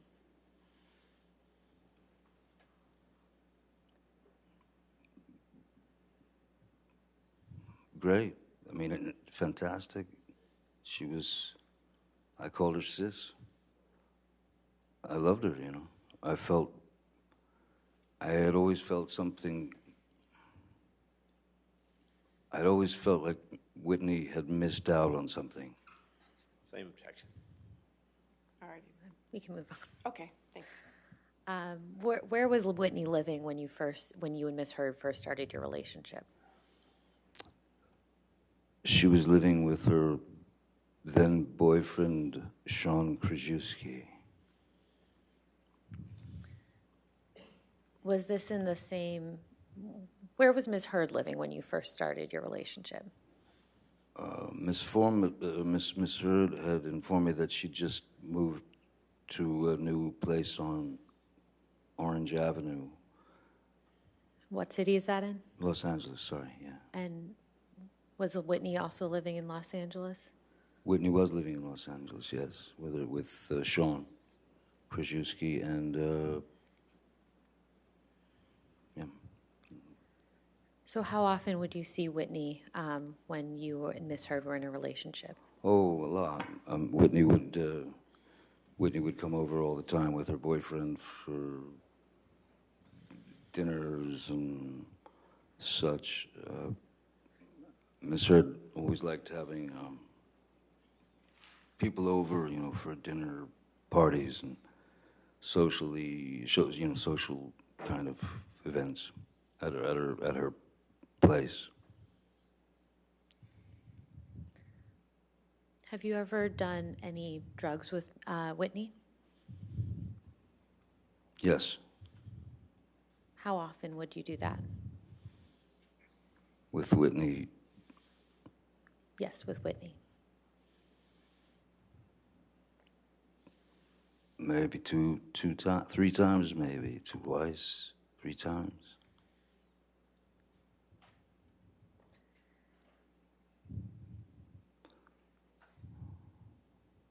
Did there come a time when Whitney moved into the penthouses that you owned at the Eastern Columbia building? Yes. And when was that? I don't remember exactly when it was, but I do remember that it was after Rocky Pennington and yes, I believe Josh Drew was there already as well. Whitney, I can't remember why she needed a place, but she needed a place, so we gave her penthouse 4 to live in. And how long did she live there for? Oh boy, on and off for, I suppose, a couple of years. And how much rent did you charge her? Nothing. Now, you said you did drugs a couple times with Whitney. What drugs were you doing with Whitney? Whitney and I had done a line or two of cocaine together.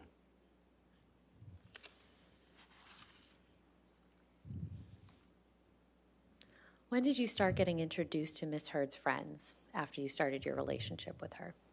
Almost immediately. Well, in fact, immediately, yeah. Immediately. I was introduced to the whole gang, you know. Rocky, Io, Brittany Eustace, Whitney, certainly. Who else? That's all that comes to mind at the moment. No, you mentioned Rocky. Who is that specifically? Raquel Pennington. It was Miss Heard's good friend from youth, I suppose. And I think you mentioned Brittany Eustace as well. Who is that? Brittany Eustace was just one of the gals, you know. She was one of the gals, and she was quite bubbly and funny and real sweet girl, southern girl. I haven't seen her in. I think that something went sideways between Brittany Eustace and the girls because she suddenly just disappeared from the group. And when was that? We were probably a year and a half or maybe 2 years into the relationship, 3 years maybe. And I believe you mentioned someone named Io. Who is that? Io Tillett Wright was a friend of Ms. Heard's from New York City who was who had identified as she was born a female, if that's the right terminology these days, born a female, but she was she had chosen she at a very young age she had decided that she was a male, and she identified as a male. And Io seemed to be, again, she was very intelligent, very literate, kind of a go-get-'em kind of activist type. And she was writing a book, I remember. She was writing a book, Io, or he was writing a book, rather. And I had a house on one of my, on Sweetser, one of the houses there was empty. And it was in fact a house that I'd set up to write in. And when she had no place to stay or whatever. I called her over and I showed her the house, you know, where the desk was and all the things. And so I said, write your book, you know, write your book here. So she did. Did Io end up living in that house or just working there? No, Io ended up, no, she ended up living in the house for somewhere in the neighborhood of a year, I guess. Somewhere about a year. And how much rent did you charge to Io? Nothing. And did there also come a time when Rocky moved into the penthouses at the Eastern Columbia building? Rocky moved into penthouse 2. And do you recall when that was? Oh no, penthouse 1. Sorry, penthouse 1. That was not long after Ms. Heard and I started to begin to dress that place up as our residence. So it wasn't very long after that at all that Rocky came. I had already had my friend Isaac, who you've met, Isaac Baruch, painter. I had already given him penthouse 2 to stay in and live in and paint in, because he'd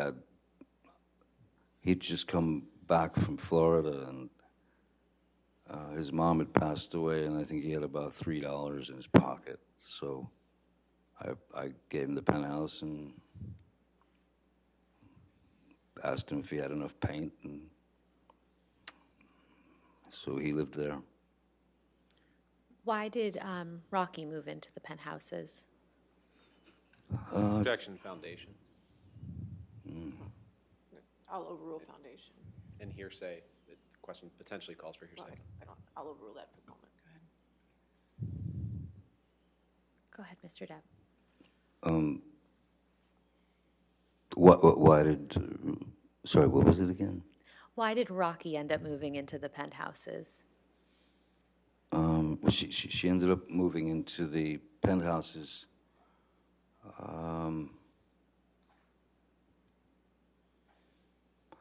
I don't recall. I believe it was something to do with just not having a place. And Amber had asked if I would be okay with, you know, Rocky moving in. And I said, of course. The penthouse is empty. I wasn't in the, I wasn't going to be renting them out necessarily anyway, you know. They were for friends to come and stay. Penthouse 4, in fact, was initially planned out for my sister Christy to have an escape from her 3,000 grandchildren and the amount of workload that she had taken on at the company.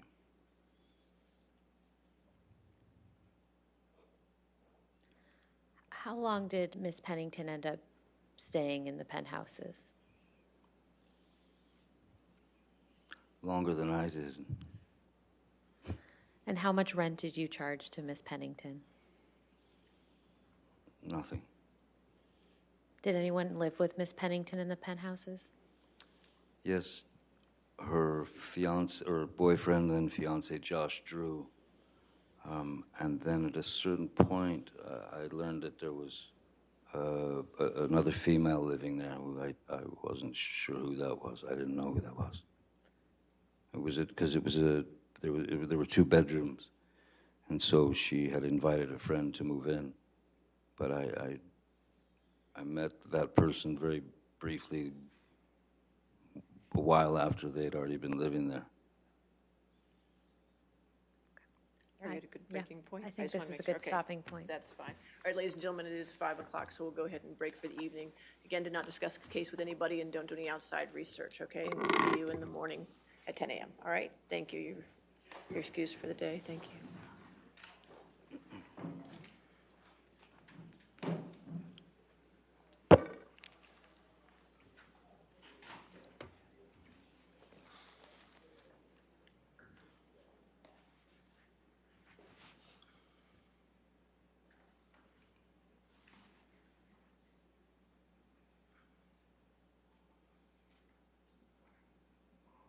All right.